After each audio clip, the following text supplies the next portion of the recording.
Hey everyone, so today what we're going to be doing is we're going to be learning how to use a Bunsen burner. You're going to be watching this video, going through an assignment, and then after that you'll get some real life practice working with a Bunsen burner in class. Okay, so let's get started. Alright, so let's get started with the most important thing, which is lab safety.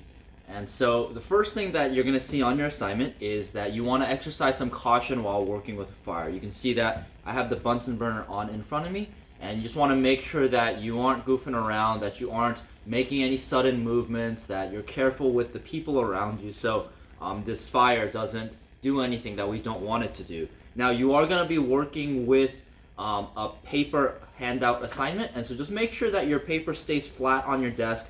Keep it a good distance away from the fire. As you guys know, paper is flammable, so you just want to make sure that there's no accidents or anything like that. So exercise caution when working with an open flame and hot objects. Alright, the second thing that you guys can see on my face is that you're going to be wearing goggles for the duration of the lab. Just standard lab safety, so just make sure you keep them on when you're at the lab stations or in front of a fire. Make sure you have your goggles on your face. I know that again it can start fogging up, and so if you guys need a little bit of space to unfog your glasses and make it a little bit more comfortable, you guys can step away from the lab station back to your desk area. Take your goggles off to unfog, and then when you're ready to return, you guys can put the goggles back on and then come back to your lab station. Okay? Last but not least, make sure that your hair is tied back. I kind of have long hair right now. I'm going to take a step back so that it's not close to the fire, but if you have long hair, some of you guys, especially ladies, will have longer hair. Just make sure it's tied up. I have rubber bands if you need it. So just make sure you guys let me know. But make sure it's tied back or back somehow, and make sure that if you're wearing long sleeves like I am now, that they are rolled up before you start handling things around the fire. Okay? So that's going to be the three specific lab safety rules for using a Bunsen burner. Alright, now we're going to be talking about the different parts or components of the Bunsen burner. And so if you look at the top right here where the fire was coming out of, this is called the mouth of the tube, okay? So this is going to be the mouth, and this is the part where the fire is actually going to come out from. Second, you have this little, I guess the neck of the Bunsen burner. This is called the barrel. Okay, this is called the barrel. Next we have this third component right here. You guys see this metal ring on the Bunsen burner. This is called the collar. Now, you can turn the collar so that if you guys notice, it went from a closed position to an open one where you can see through it. This allows air to come into the Bunsen burner. Now, you're going to want this closed when you start the Bunsen burner because you don't want too much air in there, but as you work with the flame and try to get it to the kind of fire you want, you're going to be adjusting a little bit. Now be careful because this is very sensitive. You don't want to move it very quickly. You don't want to use a lot of force when you're moving it. Just slightly move it left to right, open and close, and that should be more than enough. So again, this is called the collar. All right, the next thing that we're going to be talking about is called the gas hose intake, and it's right here. There's this little metal triangle cone looking part that's covered by the tube right now, but this is where the rubber tube goes into, and this allows the gas that we're using from the tap. The tap is right there. Okay, this is what allows the gas to come from the tap into the Bunsen burner. Okay, next right here on the other side of the Bunsen burner, we have the gas valve, and this allows you to control the strength and the size of the flame. So if you turn it to the left, it will make the fire bigger, and if you turn it to the right, it will make it smaller. And then you'll have to adjust that accordingly to get the type of fire you want. We'll talk about that more in a bit. And then last but not least, this bottom part is called the base of the Bunsen burner, and this is what just kind of allows it to stand stable. So those are the parts of the Bunsen burner that you'll have to know. Just get familiar with the terminology because we will be using those terms very frequently as we go forward. But yeah, let's move on now to how to use the Bunsen burner. Alrighty guys, so the first step in using a Bunsen burner is safety. And so what you're going to be doing is you're going to be putting on your safety goggles and you're going to be rolling up your sleeves. The next thing you want to do is to make sure that the gas tap is closed. So the gas tap is right here, and this is where your gas is going to come from. Now, a closed position is when it makes an L in relationship to where the gas comes out from. So this is where the gas comes from. As you can see, the tube is already attached to it. Now, if it makes some kind of L shape or a right angle, you'll be able to, this will tell you that it's in a closed position. You want to make sure the gas tap is in a closed position. The handle is making an L shape. Because you don't want gas coming out without you knowing. So just make sure you double check that it's in this L position. If you want to turn the gas on, you just turn it so that the handle is in line, and you guys might be able to hear the gas coming out right now, but that's what tells you if the gas is on. But we want to keep it closed for now. Okay, and last but not least, we're just going to set up the Bunsen burner. Make sure it's away from the edge of the lab station. As you can see, there's a good amount of distance. If you're a little bit more nervous, you guys can put it a little bit closer in. But as long as it's not on the edge, right, or close to the edge, so that if I'm walking and then there's some kind of error that I make, I don't want it falling over off the lab station. So that's the first part for safety. Make sure that you guys have your safety goggles on. You roll up your sleeves. Make sure the gas tap is closed in an L-shaped position. The handle is in an L-shaped position. And just make sure that the Bunsen burner is away from the edge of the countertop. Alrighty, so the second step for using a Bunsen burner is to take care of the tubing. Now, I have this rubber tube here, and the first thing you want to do is just make sure there are no cracks or any holes inside of the rubber tubing. We don't want any gas leaking out. So take a look at it. Looks like there's some nasty stuff stuck to it, but that's okay. As long as there's no tube or no cracks or holes in the tubing, it's okay. If there's wrinkles like this, that's totally fine. Just make sure nothing is punctured and there are no holes.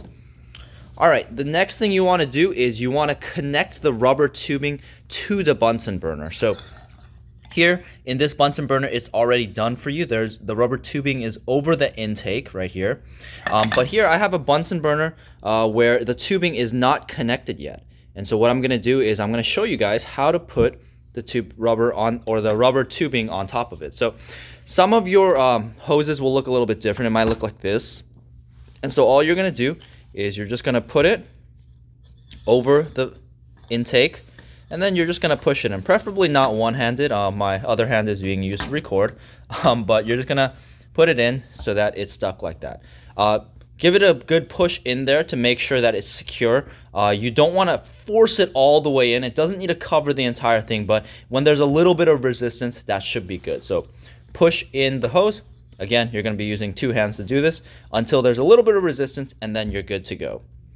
Next thing you're going to do is you're going to get the other end of the hose, and then you're going to plug it into the gas intake. So you're just going to come right here, and then you're just going to put it in. Again, you don't want to force it in too tight, just until there's a little bit of resistance, and that should be good. So that is how you connect the tubing for your Bunsen burner. For the third step, we're going to be talking about the air hole. We talked about how the collar right here, this little metal ring, can be turned so that it opens up the air hole for the Bunsen burner. Now again, this collar is extremely sensitive. You shouldn't be using a lot of force to turn it.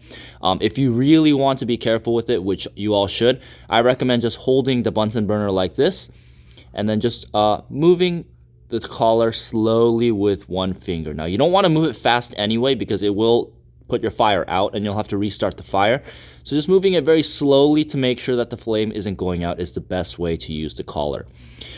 For the start of your Bunsen burner, you want to make sure the collar is closed or it won't light the fire. So just make sure that it is completely closed. Okay, the cases that you do want to open the collar is for more air to enter the Bunsen burner.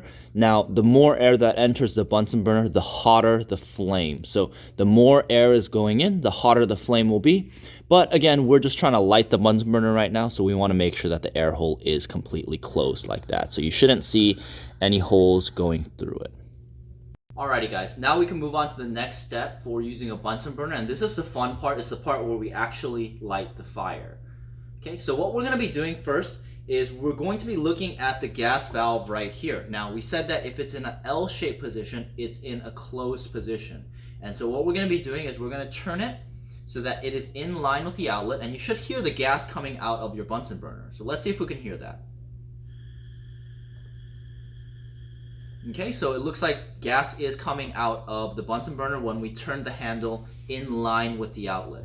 Now, what you want to do afterwards is you want to grab your striker. It's this little bowl-shaped thing with a handle, and the handle moves side to side. And so if you guys, hopefully you guys can see this, but if you, as you move the handle on the striker, you should see sparks coming out of the striker. And this is how we're gonna light the Bunsen burner, with those sparks.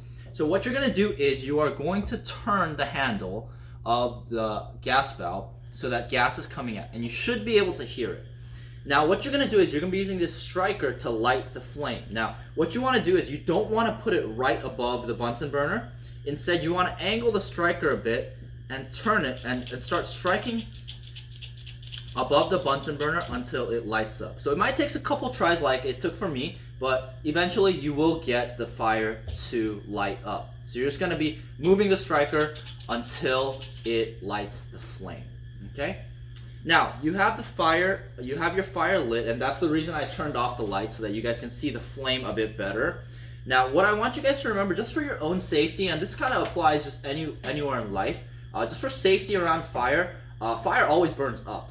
And so just make sure that you don't have anything like the striker or your hands or any other body parts directly above the flame. You always want to be angled to the side of a fire because fire is going to burn upwards. Okay, so just make sure you guys keep that in mind.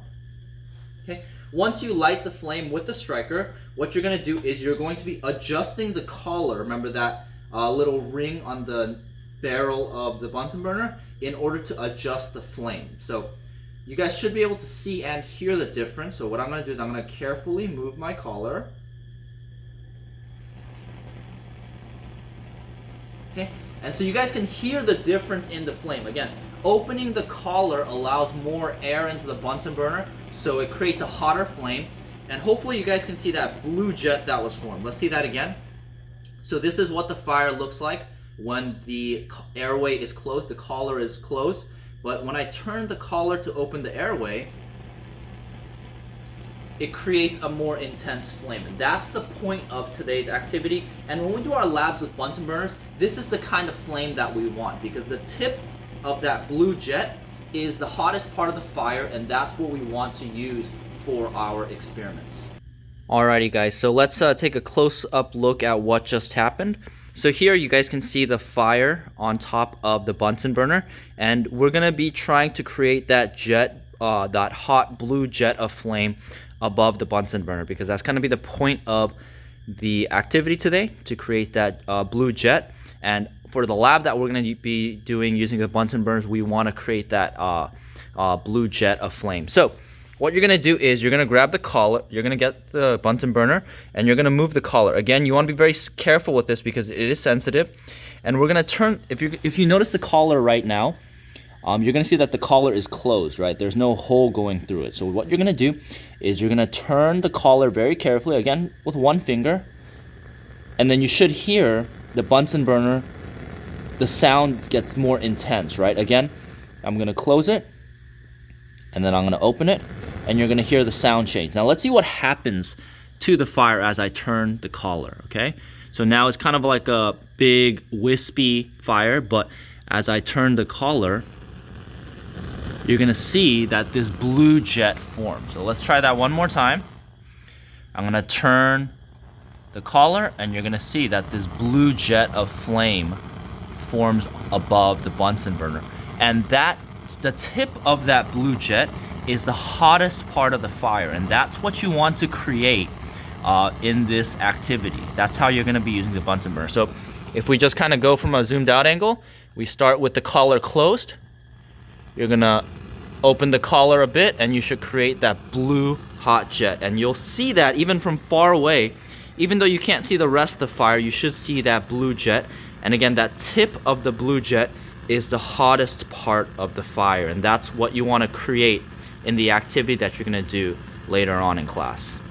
Okay, so now that we've created the hot blue jet, and let's just say that we've done our activity, we finished our lab, we're going to be turning off the Bunsen burner. Now what you want to do is first you want to close the collar. Again, move the collar so that the air hole is closed, get rid of that blue jet, get kind of this wispy blue flame again. And then you're gonna grab the handle and move it back into that L-shaped position. You'll see that right away the Bunsen burner goes out. Okay, that's how we're gonna be turning off the Bunsen burner. Just close the collar and then turn the handle so that it is closed. Now, you need to be very careful with the Bunsen burner because there was a fire on top of it, so it's still extremely hot. And so if you need to move it for whatever reason, just make sure you move it with the base, grab the bottom, and that's how you want to move it. But I would recommend just kind of leaving it there, letting it cool down, and then afterwards you can move the Bunsen burner around and clean up. Okay, so for the assignment for today, you're going to be working with your lab partner in order to practice making that blue hot jet. Okay, that's what we're going to be doing at the lab stations. Now that you've finished this video, make sure you complete the handout that you received in class that corresponds to the video. After you fill in all the blanks, make sure you get it checked with me. And then if you're good to go, if everything is correct, seems like you understand how to use a Bunsen burner, then we can get you back to the lab stations to practice using the Bunsen burner. Once you're at the lab stations, make sure you can follow the steps that we learned. And what you're going to be doing is creating that blue hot jet. And then once you get that blue hot jet, let me know. I'll check it. And if you're comfortable making it, if everyone in the group is able to make that blue hot jet, then you'll be good to go for today's assignment. All right, guys. So good luck with the assignment today. Hopefully you guys have fun. We will be doing a couple labs with the Bunsen burner. So just want to make sure that you guys knew how to do it. Good luck on the assignment, guys. And let me know if you guys have any questions.